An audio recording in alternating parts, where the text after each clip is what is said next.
तीनों प्रकार के तापों का समन करना उनका स्वभाव है। तापत्रय विनाशाय।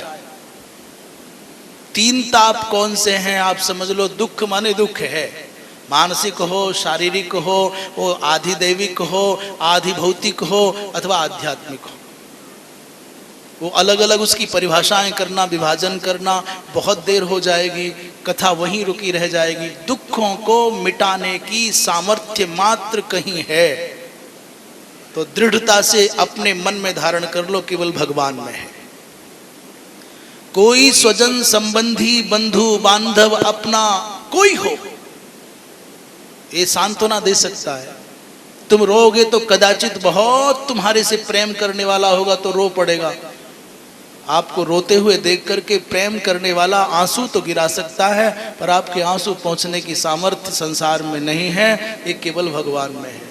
इसलिए जब कभी लगे कि दुख के दलदल में फंस गया हूं, दुख के दावानल में जल रहा हूं, तो एकमात्र भगवान के आश्रय में पहुंच जाना। जितनी जल्दी पहुंच जाओगे उतनी जल्दी विश्राम पाओगे, और जितना दर दर भटकते फिरोगे उतना देर हो जाएगी।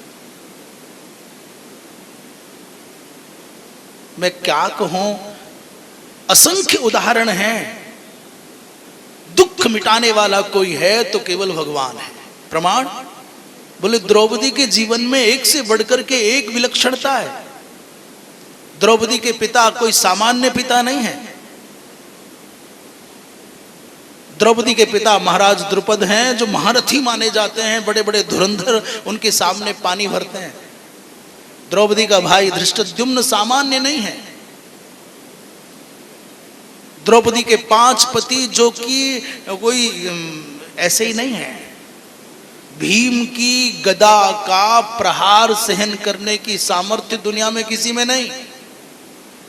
अर्जुन के गांडीव की टंकार को सुनकर के देवताओं का भी चित्त विचलित हो जाए,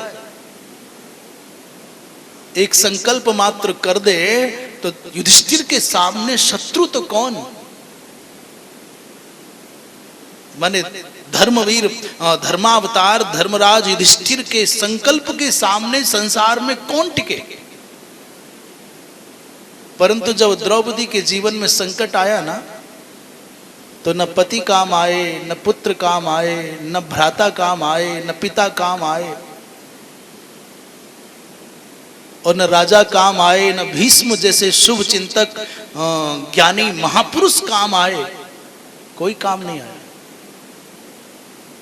अपने जीवन में जब संकट आएगा तो काम आएगा तो केवल आपका सत्कर्म काम आएगा, और उस सत्कर्म के ब्याज से परमात्मा कोई ना कोई लीला रच जाएगा।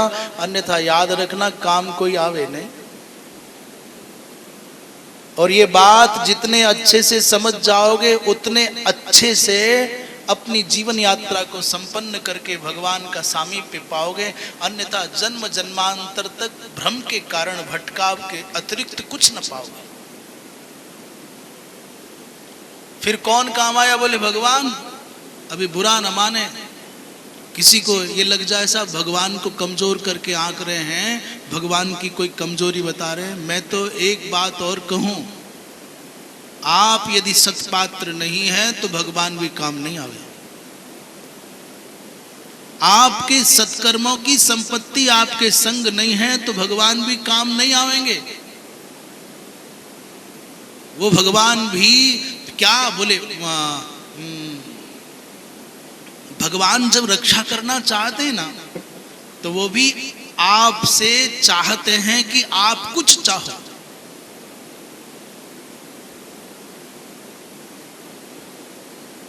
भगवान रक्षा करना चाहते, रक्षा अपेक्षा मपेक्षते, रक्षा करने के लिए वो चाहते हैं कि आप पुकारो, आप स्मरण करो, क्योंकि स्मरण जन्य पुण्य के बल पर भगवान आवेंगे। पूर्व जन्म का सत्कर्म यदि नहीं है तो वर्तमान काल की प्रार्थनाओं के प्रभाव से परमात्मा को आना होगा, आएंगे।